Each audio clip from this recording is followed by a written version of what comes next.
అధ్యక్ష, గవర్నర్ ప్రసంగంపై ధన్యవాద తీర్మానంపై భారత రాష్ట్ర సమితి పక్షాన మాట్లాడటానికి అవకాశం ఇచ్చిన మీకు ముందుగా ధన్యవాదాలు. అదేవిధంగా మా భారత రాష్ట్ర సమితి నాయకులు కల్వకుంట్ల చంద్రశేఖరరావు గారికి కూడా ధన్యవాదాలు తెలియజేస్తూ, ఆ గవర్నర్ ప్రసంగం చూస్తే ఎప్పుడు కూడా ప్రభుత్వం యొక్క డాక్యుమెంట్గా పాలసీగా ఉంటుంది. ప్రభుత్వం చేసిన పనులు, చేయబోయే పనులు మొత్తం కూడా కూలంకషంగా ఒక పాలసీ రూపంలో తీసుకురావడమే అది మా అందరికీ తెలుసు అధ్యక్ష. కాబట్టి అందులో ఏమన్నా ఉంటుందా అని చెప్పేసి 28 పేజీలు మొత్తం చూస్తే ఆ యొక్క మొత్తం ప్రసంగాన్ని మొత్తం చదివినా కూడా దానికి ఒక దశ లేదు, దిశ లేదు, అందులో పస లేదు. అధ్యక్ష, చేసింది చాలా ఘోరంతా, చెప్పుకుంది మీరంతా కొండంతా. చాలా విషయాలు చెప్పారు, చాలా ప్రోగ్రెస్ ఉన్నది, చాలా మొత్తం కూడా ట్రాన్స్ఫార్మింగ్ చేస్తున్నాం అని చెప్పి కూడా చెప్పారు. ఖచ్చితంగా ట్రాన్స్ఫార్మింగ్ చేస్తున్నారు, కానీ నెగిటివ్ డైరెక్షన్లో చేస్తున్నారు అధ్యక్ష, పాజిటివ్ డైరెక్షన్లో కాదు. ప్రభుత్వం ఏర్పడక ముందు పార్టీలు ఖచ్చితంగా తమ యొక్క హామీలు ఇస్తుంటాయి. ఆ హామీలు ప్రజలు అడిగినా అడగకున్నా ప్రజల అవసరాల కోసం ఇస్తుంటాయి. మీరిచ్చిన హామీలు నిజంగానే కొంత టైం ఇవ్వాలనే ఉద్దేశంతో సంవత్సరాల పాటుగా మేము ఎక్కువ మాట్లాడలేదు అధ్యక్ష. మీరు ఎవరు ప్రజలు అడగకున్నా మీరు బాండ్ పేపర్స్ ఇచ్చిండ్రు, నమ్మకం కలిగించడానికి డేట్స్ ఇచ్చిండ్రు, అదేవిధంగా డెడ్ లైన్స్ ఇచ్చిండ్రు, కానీ వాటిని ఇప్పటివరకే అన్ని అంశాల మీద కూడా పదే పదే తప్పిండ్రు అధ్యక్ష. దరిదాపుగా ఇవాళ ఇచ్చిన హామీలలో ఒక 10% మీరు మొదలుపెట్టింది, కానీ ఆ 10%లో కూడా అరకొరగానే ఉన్నాయి తప్ప పూర్తిగా ప్రజలందరూ విశ్వాసం కలిగించే విధంగా, వాళ్ళకు ఉపయోగపడే విధంగా ఏ ఒక్క పథకం కూడా ఇప్పటిదాకానైతే పూర్తిగా చేయలేదు అధ్యక్ష. మిగతా 90% హామీలు కూడా ఖచ్చితంగా ఇవాళ చేయలే. ఒక విధంగా చెప్పాలంటే ఈ ప్రాంతంలో నేను చదువుకోవడం కానీ లేకపోతే చూస్తే 19 ప్రజాస్వామిక ప్రభుత్వాలు ఈ తెలంగాణ ప్రాంతానికి ఇప్పటిదాకా 1951 నుంచి వస్తే, ఆ 1951 తర్వాత తెలంగాణ ఏర్పడిన తర్వాత 3 ప్రభుత్వాలు వస్తే, ఇన్ని ప్రభుత్వాల్లో కూడా ఇంత అప్రజాస్వామికంగా ఇంత అహంకారపూరితంగా ఉన్న ప్రభుత్వం మాత్రం ఎక్కడ లేదు అధ్యక్ష. అంతేకాదు అధ్యక్ష, అనుభవాలు ఏమితో ఇవాళ అత్యంత తక్కువ కాలంలోనే అప్రతిష్ట మూట కట్టుకున్న ప్రభుత్వం ఈ ప్రభుత్వంగా ప్రజలందరూ భావిస్తున్నారు అధ్యక్ష. అంతేకాదు అధ్యక్ష, ఇవాళ అనేక హక్కులను ఎవరన్నా నిజంగా ఈ పని చేయలేదని చెప్పేసి ఎక్కడ ఎవరన్నా అడిగితే, గ్రామాల్లో కరెంట్ రాలేదనో, పంట ఎండిపోతుందనో ఎవరైనా జర్నలిస్టులు పోయి అక్కడికి అడిగినట్లయితే ఆ జర్నలిస్టుల మీద కూడా కేసులు పెట్టే, మహిళా జర్నలిస్టుల కేసులు పెట్టే దుస్థితి మాత్రం ఏనాడు ఏ ప్రభుత్వంలో రాలేదు అధ్యక్ష. ఇవాళ ఫీ రియంబర్స్మెంట్ ఏమని అంటే కొట్లాట, సర్పంచులు పెండింగ్ బిల్లులు ఏమంటే కూడా ఇబ్బంది అధ్యక్ష. అరే ఇప్పుడు సార్ లేని ఆ మహిళా జర్నలిస్ట్ పెట్టిన వీడియోను మీరు కూడా సభ ముందు మీరు చూసి అది పనిష్మెంట్ అని ఫీల్ అయ్యి ఒకవేళ పల్లారాజేశ్వరరెడ్డి గారి మీద కూడా అటువంటి మాటలు మాట్లాడి ఉంటే వారు ఎటువంటి శిక్ష అవసరం లేదంటే రేపు పొద్దుగా అటువంటి వీడియో తయారైతే పెద్ద ఇష్యూ కాదు. కాంగ్రెస్ పార్టీకి అయితే పెద్ద తయారు చేయాలంటే పెద్ద ఇష్యూ కాదు, కానీ అటువంటి వీడియోలు కూడా వీళ్ళు సమర్థిస్తే అంతకంటే వాళ్ళకు ఉండేటువంటి ఎటువంటి విచక్షణ కోల్పోయి పూర్తిగా ఫ్రస్ట్రేషన్లు ఉన్నారో అర్థమవుతుంది. అనుభవం గురించి మాట్లాడుతారు. ఎవరికి అనుభవం లేదు అధ్యక్ష? కాంగ్రెస్ పార్టీకి అనుభవం కావాలా? అనుభవం గురించి మాట్లాడుతూ ఉన్నారు, లేకపోతే పెద్ద అనుభవ రాహిత్యంగా పని జరుగుతుంది అంటున్నారు. 14 సంవత్సరాల మొత్తం అణిచివేతకు గురైనాడు. ఎక్కడ అణిచివేతకు గురైనాడు అధ్యక్ష?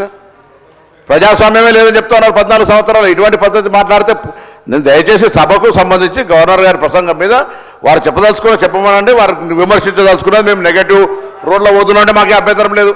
గవర్నమెంట్ మేము 14 నెలల్లో మేము ప్రభుత్వం దిశ వేరుగా పోతా ఉన్నది, అవన్నీ మాట్లాడుకోండి. కానీ ఒక మాకు జర్నలిస్ట్ అంటే గౌరవం ఉంది.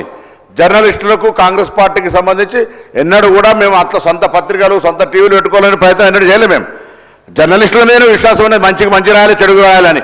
ఇక అంత పూర్తిగా భాష మరందరికీ ఒకసారి వీడియో చూస్తే ఆ భాషను ఎవరు వ్యక్తిగతంగా ఎవరి గురించి మాట్లాడుతున్నారు ఆ భాషను చూసినట్టయితే మేము సమర్థిస్తే సభ్యులు ఆ జర్నలిస్టుకి మద్దతుగా మాట్లాడినటువంటి మాట ఉపసంహరించుకోమని చెప్పి కోరుతాను ఈ సందర్భంగా. ధన్యవాదాలన్నా, మీరు ఒక వారికి సింపతి ఉన్నందుకు. నేను అడిగేది ఏంటంటే అన్న, వారు మాట్లాడింది కాదు, వారు ఎక్కడైతే వారి యొక్క కొన్ని రికార్డ్ చేసి వాళ్ళు చేసినవన్నీ కూడా ప్రజల యొక్క భావాలుగా వచ్చినాయి.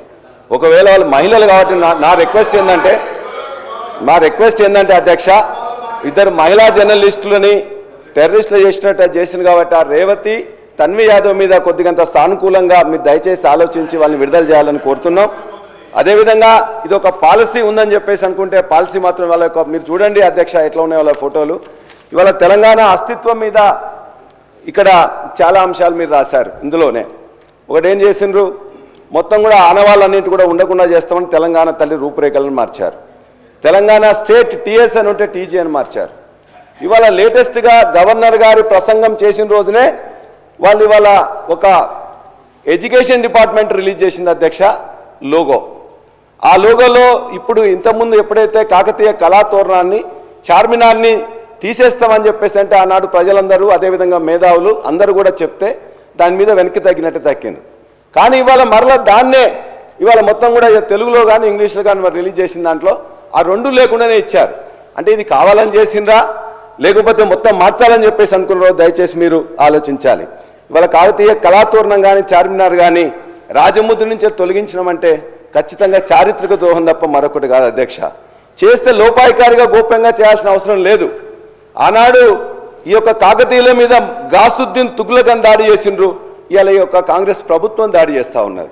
మేము అడుగుతున్నాం అధ్యక్ష, ఇవాళ ఈ యొక్క నీటిపారుదల విప్లవాన్ని తెలంగాణలో తీసుకొచ్చింది కాకతీయులు. గొలుసుకట్టు చెరువులు కానీ 46,000 చెరువులను నిర్మించింది కూడా వాళ్ళే అధ్యక్ష. ఇవాళ మరి అనేక గ్రామాలు ఉన్నాయి, గణపతి దేవుని పేరు మీద గణపురం అనేక చెప్పేసి ఉంటాయి. మరి వాళ్ళు పెట్టిందని చెప్పేసి వాటన్నిటిని మార్చేస్తారు అధ్యక్ష. అదేవిధంగా వాటన్నిటి కూడా ఏ పేర్లు పెడతారో ఆలోచించండి. ఒక్క కుటుంబం ఇలా దేశంలో ఉండే వాళ్ళ కుటుంబాల పేర్లు పెట్టకుండా స్వాతంత్ర సమయంలో పేర్లు ఎప్పుడైనా పెట్టిండ్రు అధ్యక్ష కాంగ్రెస్ ప్రభుత్వం? సుభాష్ చంద్రబోస్ గారితో, భగత్ సింగ్తో, లాలా లజపత్ రాయ్తో, బాలగంగాధర్ తిలక్ ఎప్పుడైనా పెట్టిండ్రు అధ్యక్ష? ఇవాళ కాకతీయుల యొక్క గొప్పతనం మీరు చూసినట్లయితే మా ప్రాంతంలో ఉండే మహిళా సోదరులు ఇద్దరు కూడా మంత్రులుగా ఆయన మా వరంగల్ జిల్లా నుంచి వారు ఆనాడు రాచరిక పాలనా యుగంలో స్త్రీని రాజుగా చేసిన గొప్ప చరిత్ర కాకతీయుల అధ్యక్ష. అబలయని దేశమును కబలింప తలబడిన పరరాజులకు స్త్రీల బలశక్తిని చూపి రాజ్యతంత్రము నడిపరా తెలంగాణ రాణి రుద్రమదేవిరా అని చెప్పి ఆనాడు రుద్రమదేవి యొక్క గొప్పతనాన్ని మనం చాటుకున్నాం అధ్యక్ష.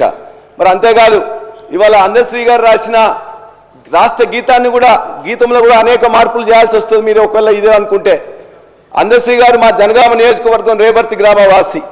వారి యొక్క పాట అనేది తెలంగాణ ఉద్యమంలో ప్రతి నోట ప్రతి నాలుక మీద కూడా మొత్తం కూడా నాట్యమాడింది అధ్యక్ష. ఆయన కూడా రాసిండు, పోతున్నది పురిటిగడ్డ రుద్రమది వీరగడ్డ గండర గండెడు కుమరం భీముడే నీ బిడ్డ కాకతీయ కళాప్రభల కాంతిరేక రామప్ప గోలుకొండ నవాబుల గొప్ప వెలుగే చార్మినార్. మరి ఆయన కూడా రాసిండు చార్మినార్ గొప్పతనం, అదేవిధంగా కాకతీయుల గొప్పతనం, కళాతోరణం గురించి. మరి ఆయన రాసినందుకు అందశ్రీ యొక్క రాసిన పాటలు కూడా మొత్తం తీసేస్తారు అధ్యక్ష. పాలసీ ఉంటే అక్కడ ఉండాలి, ఇక్కడ ఉండాలి. అదేవిధంగా అన్నం పెట్టి చెరువులను నింపి చెరువులు నిర్మించిన ఇవాళ దానికే బరకత్ ఉంటుందని చెప్పేసి ఆనాడు కేసీఆర్ గారు మిషన్ కాకతీయ అని పెట్టి వాటిని మళ్ళా పునర్నిర్మాణం చేసింది కేసీఆర్ గారు. కాబట్టి అంతేకాదు గవర్నర్ గారు ప్రసంగంలో మీరు చెప్పారు, మేము ఆధ్యాత్మిక టూరిజం చేస్తాం, దేవాలయాలన్నీ కూడా తీసుకుపోతాం అని చెప్పేసి. మరి మా వరంగల్ జిల్లాలో ఉండే వరంగల్ దేవాలయాల్లో అతిపెద్ద మన ఆనాడు రుద్రదేవుడు కట్టించింది అధ్యక్ష రామప్ప దేవాలయం. యునెస్కో యొక్క గుర్తింపు కూడా తీసుకొచ్చినాం. మరి కాకతీయులు కట్టించిందని చెప్పేసి ఆ టూరిజం ప్యాకేజ్ తీసేస్తారా? అది అదేవిధంగా 1000 స్తంభాల గుడి కూడా కట్టించినాం, మరి దాన్ని కూడా తీసేస్తారా? కాబట్టి దయచేసి మీరు ఆలోచించాలని, అదేవిధంగా మా వరంగల్ జిల్లా నాయకులే కాదు, వరంగల్ జిల్లా మంత్రులే కాదు, మొత్తం యావత్తు కూడా అధ్యక్ష ఖచ్చితంగా చాలా సంతోషం సార్, నేను వింటా ఉన్నాము. కానీ చరిత్ర దగ్గరలో ఉన్న చరిత్రను కూడా మనం ఆలోచన చేయాలా. కాకతీయులకు సంబంధించి మాట్లాడుతూ ఉన్నారు అధ్యక్ష, వారి చరిత్ర గురించి మాట్లాడుతూ ఉన్నారు. టీఆర్ఎస్ పార్టీకి సంబంధించి ఆనాడు మా ప్రభుత్వ హయాంలో ఉమ్మడి రాష్ట్రంలో 2 కోట్ల రూపాయలు కాకతీయ ఉత్సవాల గురించి ఆ రోజు కేటాయింపు చేస్తే 2 కోట్లు కాదు 4 కోట్లు 6 కోట్లు 8 కోట్లు చేయాలని చాలా సందర్భాల్లో వారు డిమాండ్ చేశారు. సరే 2014 నుంచి 23 వరకు ఒక్కసారి కూడా కాకతీయ ఉత్సవాలు చేయలే టీఆర్ఎస్ పార్టీ ప్రభుత్వం. నేను ఈరోజు చెప్తా ఉన్నాను, అది కాదు, ప్రజాస్వామ్యంలో ప్రజలేం కోరుతా ఉన్నారు, సామాన్య ప్రజానికానికి ప్రతిరూపంగా నిలిచే స్ఫూర్తిని కలిగేయాలని, ఆ క్రమంలో మేము తీసుకున్న ప్రతి నిర్ణయం ఉంటుందని, ఈరోజు మన చరిత్ర చెప్తా ఉన్న అనేక ప్రధానమైన అంశాలను కూడా ముడిపెడే అస్తిత్వాన్ని కాపాడే ప్రయత్నం చేస్తాం.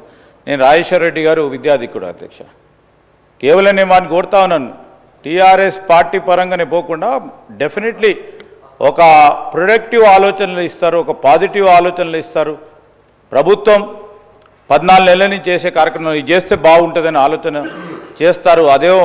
అదేమైనా అభిప్రాయాలు తెలియజేస్తారని ఆశిస్తూ ఉన్నాను అధ్యక్ష.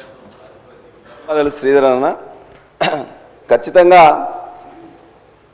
కాకతీయుల యొక్క ఘనకీర్తి కోసం మేము చెప్పట్లేదు. కాకతీయులు మనకు బతికిచ్చిండ్రు, చెరువులు ఇచ్చిండ్రు, కాబట్టి వారిని బర్కత్ ఉంటుంది, వారి యొక్క పేరు పెట్టుకుంటారన్న ఉద్దేశంతో చెప్పినాం తప్ప మరొకటి కాదు. అదేవిధంగా మీరు ఇంకొక మాట కూడా అందులోనే ధన్యవాద ప్రసంగంలో చెప్పారు, ఇవాళ మేము తెలంగాణ తల్లిని మార్చినాం అతి సామాన్యంగా ఉండాలని. చెప్పేవాళ్ళు ఎవరు అధ్యక్ష? అతి సామాన్యంగా ఉండాలంట, నగలు ఉండొద్దంట, వడ్డానం ఉండొద్దా? చెప్పేవాళ్ళు మాత్రం వారి కుటుంబ సభ్యులు మాత్రం నగలు వేసుకుంటారు, వడ్డానాలు వేసుకుంటారు, కోట్ల రూపాయలైన వాచులు పెడతారు, అదేవిధంగా అన్నీ చేస్తారు. వారు మాత్రం తెలంగాణ మహిళ చాలా అతి సామాన్యంగా ఉండాలని కోరుకుంటా ఉన్నారు. అంతేకాదు తెలంగాణ తల్లి నుంచి వెళ్ళి బతుకమ్మని వేరు చేయడం అంటే తెలంగాణ బతుకును అవమానం చేయడం తప్ప మరొకటి కాదు.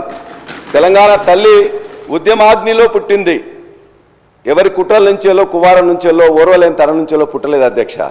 కాబట్టి ఆ తెలంగాణ తల్లిని మార్చడం, అదేవిధంగా మేము అడిగేది ఒకటే, రాహుల్ గాంధీ గారు కూడా చెప్పిండ్రు, ఇవాళ పథకాలకు పేర్లు మార్చడమో ఇంకోటో చేస్తే ఇవాళ చేయలేనప్పుడు అది చేస్తామని చెప్పి రాహుల్ గాంధీ గారు చెప్పిండ్రు. దాన్నే మేము ఇవాళ విశ్వసిస్తున్నాం. పేర్లు మార్చడం కాదు, నెంబర్లు మార్చడం కాదు, ప్రజల యొక్క బతుకులు మార్చండి. ఆ ప్రజల బతుకులు మార్చే దాంట్లో ఖచ్చితంగా సమాజం గమనిస్తున్నది. మేమందరం కూడా ఇవాళ తెలంగాణ కళాతోరణాన్ని దాన్ని మార్చదలుచుకుంటే, చార్మినార్ రాజముద్రలా మార్చదలుచుకుంటే మేము వరంగల్ జిల్లా వాసులమే కాదు, మొత్తం తెలంగాణ యావత్తు ఆత్మగౌరవంతో బతికే వాళ్ళం, అన్నం ఉన్నా లేకున్నా కూడా కాదు. అందుకే మేము ఖచ్చితంగా చెప్తున్నాం, వరంగల్ మహనీయులైన రాణి రుద్రమదేవి సాక్షిగా, సర్దార్ సర్వాయి పాపన్న సాక్షిగా, తెలంగాణ సాయుధ పోరాట తొలి అమరుడు దొడ్డి కొమరయ్య సాక్షిగా, మా అక్క చాకలి ఐలమ్మ సాక్షిగా, సమ్మక్క సారక్క సాక్షిగా మా ఆత్మగౌరవం నిలబడడానికి ఖచ్చితంగా పోరాడతాం. మీరు దయచేసి మార్చవద్దు, మారిస్తే మళ్ళీ మేము వచ్చిన తర్వాత మళ్ళీ మేము తెచ్చుకుంటామని కూడా మీకు తెలియజేస్తున్నాం అధ్యక్ష.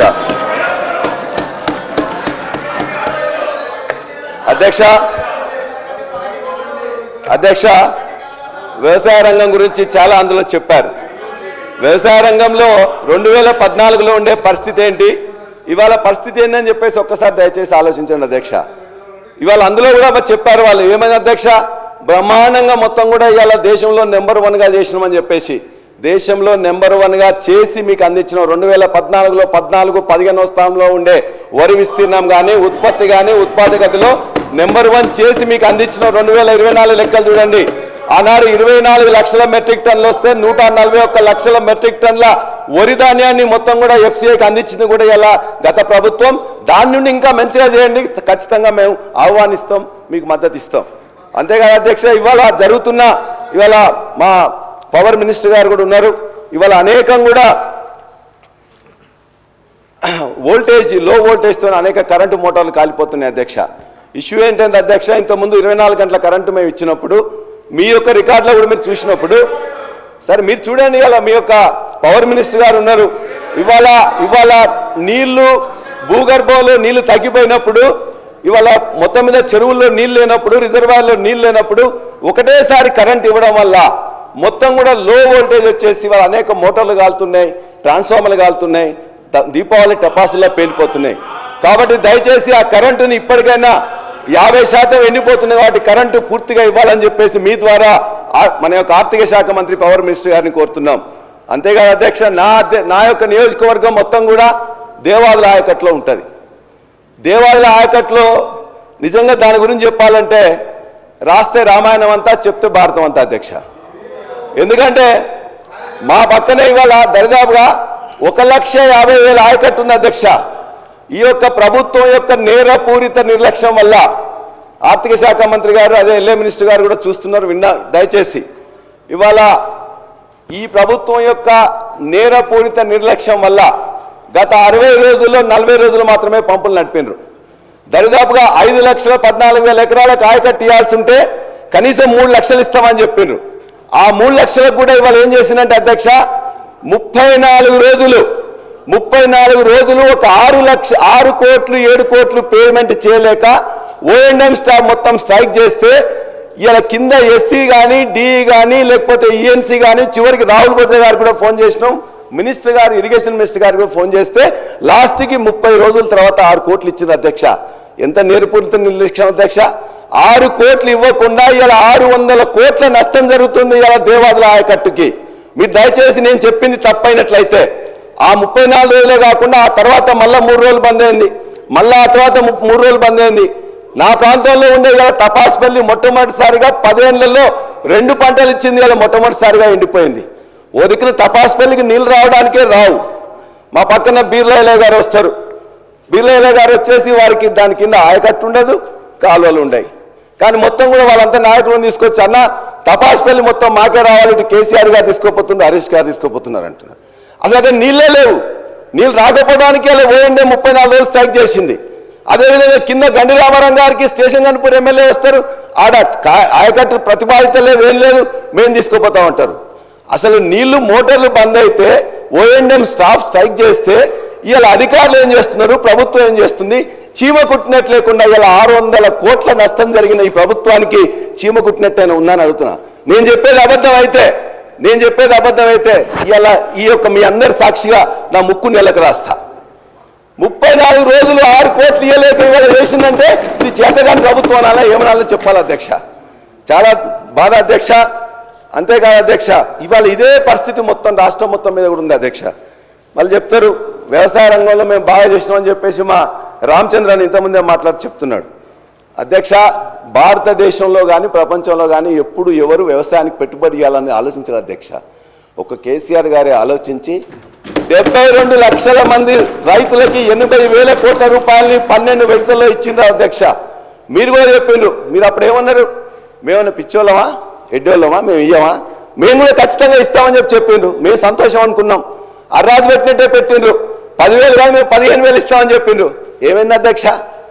పోయిన వానాకాలం ఇవ్వలే, ఈ యాసంగి ఇవ్వలే, ఆ వానాకాలం ఇప్పుడే మొదలు పెట్టిండ్రు. ఇంతవరకు ఇవ్వలే అధ్యక్ష. 7,500 ఎకరానికి రావాల్సింది గత 7,500, 7,500 అంతకుముందు ఇస్తానే కూడా ఇవ్వలే. తప్పనిసరిగా ఇవ్వాలని చెప్పేసి మీ ద్వారా ఈ ప్రభుత్వాన్ని నేను కోరుతున్నా అధ్యక్ష. అదేవిధంగా గతంలో నీటి తీరువారు రద్దు చేసి ప్రతి రిజర్వాయర్ నింపి ప్రతి చెరువును కూడా నింపినాం అధ్యక్ష. ఇవాళ మా జనగామలో ఉండే అన్ని రిజర్వాయర్లు తపాస్పల్లి కానీ, గండి రామారం కానీ, బొమ్మకూరు కానీ, ఇవాళ కన్నెపోయినగూడెం కానీ, లక్నూరు కానీ మొత్తం రిజర్వాయర్లు ఎండిపోయినాం అధ్యక్ష. మేము అడిగినాం, మరి దేవాలయంలో నీళ్ళు వస్తున్నాయి కదా, ఫస్ట్ ఫేజ్ సెకండ్ ఫేజ్ అయిపోయింది, మరి ఇప్పుడు థర్డ్ ఫేజ్ కూడా మొత్తం కూడా నిర్మాణం అయిపోయింది, ఏం చేస్తారనంటే ముఖ్యమంత్రి గారు వస్తున్నారు, ముఖ్యమంత్రి గారు రాగానే మొత్తం కూడా థర్డ్ ఫేజ్ కూడా బటన్ ఆన్ చేస్తాం, అప్పుడు మీకు ఇవేగా సరిపోయేది. ఈ యొక్క ఫస్ట్ ఫేజ్ సెకండ్ ఫేజ్ తర్వాత 350 క్యూసెక్కులు 500 క్యూసెక్కులు వస్తున్నాయి. 1800 క్యూసెక్లను ముఖ్యమంత్రి గారు వచ్చి ఇమ్మీడియట్గా బటన్ ఆన్ చేస్తారని చెప్పేసి మిగతా పంపులను కూడా ఆన్ చేయాలి అధ్యక్ష. సంతోషం, ముఖ్యమంత్రి గారు రేపు స్టేషన్ కనుపూర్ నియోజకవర్గానికి వస్తున్నారు. అది మొత్తం కూడా దేవాదుల ప్రాంతం. ఆ దేవాదుల ప్రాంతానికి ఇమ్మీడియట్గా వారు ఆన్ చేసి ఇప్పటికే 50% ఎండిపోయిన పంటలకు నీళ్ళు ఇవ్వాలని కోరుతున్నాం. ఆ పంటలు నష్టపోయిన వారికి ఎవరికి ఉన్నట్లయితే కాంగ్రెస్ ప్రభుత్వం ఇంతకుముందే చెప్పింది. ఏమని చెప్పిండ్రు? మేము ఖచ్చితంగా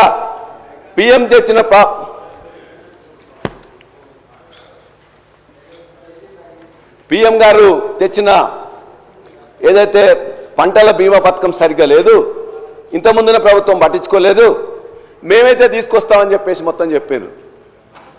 ఇంతవరకు 15 నెలల నుంచి దానికి ఆలు లేదు, చూలు లేదు అధ్యక్ష. పంటల బీమా లేదు.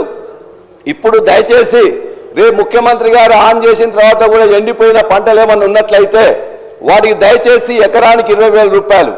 మన నేరపూరిత నిర్లక్ష్యంతో 34 రోజులు స్ట్రైక్ చేస్తే ఆ పంటలు ఎండిపోయినాయి కాబట్టి దానికి ఇవ్వాల్సిందిగా నేను ముఖ్యమంత్రి గారిని అలా కోరుతున్నాం. అదేవిధంగా కౌలు రైతులకు ఇస్తామని కూడా చెప్పింది అధ్యక్ష. ఆ కౌలు రైతులకు ఇదే వ్యవసాయ శాఖ మంత్రి సాక్షిగా, ఇదే కూనంనేని సాంబశివరావు గారి సాక్షిగా ఆనాడు బట్టి విక్రమార్క గారి నియోజకవర్గంలో మొత్తం పంటలు మొత్తం కూడా ఆ రోజున అకాల వర్షాలతో వస్తే వారు ఆ రోజున ఆదిలాబాద్లో ప్రయాణంలో ఉన్నారు. ముఖ్యమంత్రి ఆఫీస్ వారు చెప్తే నేను రాలేనని చెప్తే ఆనాడు కౌలు రైతులకు చెప్పకుండానే అవసరం వాళ్ళందరికీ ఇవ్వాల్సిన అవసరం లేకుండానే అందరికీ ఎకరానికి 10,000 రూపాయలు ఇచ్చిండ్రు. మీరు కౌలు రైతులకు ఇస్తామని చెప్పారు. మీ హామీ ఇచ్చి ఇంతవరకు ఇవ్వట్లే. హామీ ఇవ్వకుండా ఆ రోజు నాకు గత ప్రభుత్వం ఇచ్చింది. కాబట్టి మీరు ఏదైతే రైతు భరోసా ఇస్తామంటున్నారో అది మీరు చెప్పిన విధంగా కౌలు రైతులకు ఇవ్వాలని చెప్పి కూడా కోరుతున్నాం. ఇక రుణమాఫీ గురించి మేము మాట్లాడితే రోజు మా మీద తిట్ల పురాణం ఎత్తుకుంటున్నారు అధ్యక్ష. మీరు దయచేసి శాంతంగా ఆలోచించండి. గత ప్రభుత్వం 30,000 కోట్ల రూపాయలు ఇచ్చింది. సరే ఇచ్చింది ఎవరికి వచ్చింది ఎవరు కాదని మీకు తెలుస్తుంది. మీరు ఇచ్చిన 20 కోట్లు ఇచ్చినామంటున్నారు. ఆనాడు 2 లక్షల రూపాయలు ఇస్తామని పిసిసి అధ్యక్షులుగా రేవంత్ రెడ్డి గారు మాట్లాడుతుంటే ఆనాడు ముఖ్యమంత్రిగా ఉన్న కేసీఆర్ గారు అధికారులందరినీ పిలిచిండ్రు. ఎంతో వద్దా వీళ్ళందరూ 2 లక్షలు ఇస్తామంటున్నారు, మనం ఇవ్వగలుగుతామా అని. అక్కడున్న అధికారులందరూ చెప్పిండ్రు 49,600 కోట్ల రూపాయలు అవుతుంది సార్, ఇది ఇవ్వలేము అని చెప్పినప్పుడు మేము 1,00,000 రూపాయలు ఇస్తామని చెప్పినాం. మీరు 2 లక్షలు ఇస్తామని చెప్పిండ్రు. 49 లక్షలు 30 లక్షలకు వచ్చింది, 20 లక్షలకు వచ్చింది, తర్వాత 20 లక్షలకు వచ్చింది. ఇవాటికి కూడా 50% కంటే తక్కువనే ఇవాళ రుణమాఫీ అయింది. కాబట్టి మీరు ఇవాళ మొత్తం కూడా రైతులందరూ ప్రతిరోజు తిరుగుతుంది. కాబట్టి మిగతా రైతులందరూ కూడా మీరు హామీ ఇచ్చినట్టుగా రుణమాఫీ ఇవ్వాలని చెప్పేసి మీ ద్వారా కోరుతున్నాం అధ్యక్ష. అదేవిధంగా మీరేం చెప్పిన అధ్యక్ష, ఈ ప్రభుత్వం ఓన్లీ ఎంఎస్పీ ఇవ్వట్లేదు, మేమైతే వచ్చిన తర్వాత ప్రతి గింజ కొంటాం ఎంఎస్పీ కూడా ఇస్తామని చెప్పింది. ఎంఎస్పీ ఇచ్చిందే కాదు, ఇలా వరంగల్ రైతు డిక్లరేషన్ కానీ లేకపోతే మీ మేనిఫెస్టోలో కానీ క్లియర్గా చెప్పింది. ఏమి చెప్పిన అధ్యక్ష, ఇక్కడ పండిన ప్రతి గింజకు కూడా బోనస్ ఇస్తామని చెప్పింది. అందులో వరి ధాన్యంకి ఇస్తామని చెప్పిండ్రు. 2,183 ఉంటే 2,683 చేస్తామన్నారు. 2,183 ఎంఎస్పీ దేనికి ఉంది అధ్యక్ష? దొడ్డు ధాన్యానికి ఉంది. మరి ఇచ్చిండ్రా? దొడ్డు ధాన్యానికి ఇవ్వలే, సన్నధాన్యానికి ఇస్తామని చెప్పి 12 ఇప్పటికీ 500 కోట్ల రూపాయలు బకాయిలు ఉన్నారు. అదేవిధంగా మిగతాది అనేక ఉన్నాయి అధ్యక్ష. మొక్కజొన్న కానీ, కందులు కానీ, ఎర్రజొన్న కానీ, జొన్నలు కానీ దేనికి ఇవ్వలే. ఇవాళ జుక్కల్ నియోజకవర్గం కానీ నారాయణఖేడ్ నియోజకవర్గంలో డాక్టర్ సంజయ్ రెడ్డి గారు ఉంటారు. అక్కడ పండితే అధ్యక్ష మేము ఇంకా 2 సబ్జెక్ట్ కూడా కాలే అధ్యక్ష, 2 సబ్జెక్ట్ కూడా కాలే అధ్యక్ష సబ్జెక్ట్ సార్ ఇది. కాబట్టి ఇవాళ బోనస్ అనేది బోగస్ అయింది. 25% మాత్రమే ఇచ్చిండ్రు. మేము ఖచ్చితంగా లెక్కలతో మొత్తం చూపిస్తాం. మీరు వ్యవసాయ కమిషన్ ఒకటి ఇచ్చారు, వ్యవసాయ కమిషన్ ఒకటి వేశారు. ఆ వ్యవసాయ కమిషన్లో అధ్యక్ష అది ఒక పునరావాస కేంద్రం తప్ప దానివల్ల ఏమి చేయట్లేదు అధ్యక్ష. మేము ఇవాళ చెప్తున్నాం 1,400 ఆత్మహత్యలు 2014లో జరిగితే దాన్ని క్రమక్రమేణా తగ్గించుకుంటూ 134 ఆత్మహత్యలకు తగ్గింది 2023 సంవత్సరంలో. ఇవాళ మళ్ళా ఆత్మహత్య 564 ఆత్మహత్యలు అయినాయి. ఆ లిస్ట్ అంతా కూడా ఇప్పటికే నేను మీకు పంపిస్తా అధ్యక్ష. 564 ఆత్మహత్యలైన రైతుల లిస్టు మొత్తం కూడా మీకు పంపిస్తా. దయచేసి ప్రభుత్వం శాంతంగా ఆలోచించి నిజంగా అయినాయా లేదా, అయితే ఏం చేయాలని చెప్పేసి ఇవాళ రైతు బీమా కూడా మిగతా ఇవ్వట్లేదు కాబట్టి దాన్ని ఇవ్వాలని చెప్పేసి మేము కోరుతున్నాం అధ్యక్ష. మేము ఇవన్నీ వచ్చినాయి, ఇగో ఈ పేపర్లో వచ్చినాయి అధ్యక్ష.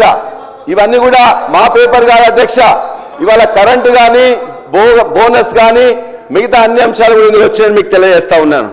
అదేవిధంగా విద్యారంగం అధ్యక్ష, ఇవాళ విద్యారంగం గురించి ముఖ్యమంత్రి గారు విద్యాశాఖ మంత్రిగా ఉన్నారు. ముఖ్యమంత్రి గారు విద్యాశాఖ మంత్రిగా ఉన్నారు. ఒక్క నిమిషం.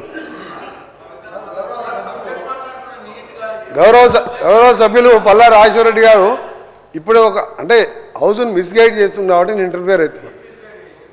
బోనస్ సంబంధించి 250 కోట్ల చిల్లర బకాయిలు ఉన్నాయి, త్వరలో చెల్లిస్తాము. దాంతోపాటు మా నల్గొండ జిల్లాను అధ్యక్ష ఈ 2 లక్షల రుణమాఫీ 6,746 కోట్ల రూపాయలు ఉమ్మడి నల్గొండ జిల్లాలో 2 లక్షల లోపు రుణమాఫీ అయింది. 54,145 మంది రైతులకు. దాంతోపాటు ఉమ్మడి నల్గొండ జిల్లా 12 కాన్ఫరెన్స్ సంబంధించి చెప్తున్నా. దాంతోపాటు 95 కోట్ల రూపాయలు మా జిల్లాలో బోనస్ సంబంధించి 80 కోట్ల రూపాయలు చెల్లించడం జరిగింది. 16 కోట్ల రూపాయలు డ్యూస్ ఉన్నాయి బోనస్. దాంతోపాటు 21,000 కోట్ల రూపాయలు 25 లక్షల మందికి ఒకటే దఫా భారతదేశ చరిత్రలో రుణమాఫీ చేయడం జరిగింది. వీళ్ళు 1,00,000 రూపాయలు అని చెప్పి 4, 5, 6 ఇన్స్టాల్మెంట్ ఇస్తే బ్యాంకు వాడు వడ్డీలకే సరిపోయింది. అందుకని దయచేసి మీరు మాట్లాడినప్పుడు కొన్ని ప్రభుత్వం చేసిన 2 లక్షల రుణమాఫీ ఏ రాష్ట్ర ప్రభుత్వం చేయలేదు అధ్యక్ష. అలాంటి విషయాలు చెప్తూ ఇంకా ఏమున్నా మీ డిమాండ్ చెప్పాలి తప్ప 600 కోట్ల బకాయిలు ఉన్నాయని చెప్పి నువ్వు చూపించండి 600 కోట్లు ఏ జిల్లాలో ఎంత ఉందో మా దగ్గర లెక్కలు ఉన్నాయి మీ దగ్గర పంపిస్తాం చూడండి ఎందుకు తప్పు మాట్లాడతారు ఎందుకు ఓర్వలేకపోతున్నారు రైతులకు 2 లక్షల రుణమాఫీ ఒక్కసారి చేసి ఇలా దేశ చరిత్రలో ఎవరు చేయని పని చేస్తే మా గౌరవ ముఖ్యమంత్రి గారు ఫైనాన్స్ మినిస్టర్ గారు ఎంత ఇబ్బందులు ఉన్నా 2 లక్షల రుణమాఫీ చేసిను దాన్ని హర్షించేది పోయి ప్రతిదీ రాజకీయం చేయడం జనగామలో అధ్యక్ష వీళ్ళు చెప్పాను ఇప్పుడు వారి కాన్ఫరెన్స్లో 28,509 మంది రైతులకు 263 కోట్ల రూపాయలు మీ జనగామ కాన్ఫరెన్స్లో రుణమాఫీ 2 లక్షలు అయింది మీకు తెలుసా అసలు రైతుల లిస్టు తీసుకుందా అందుకనే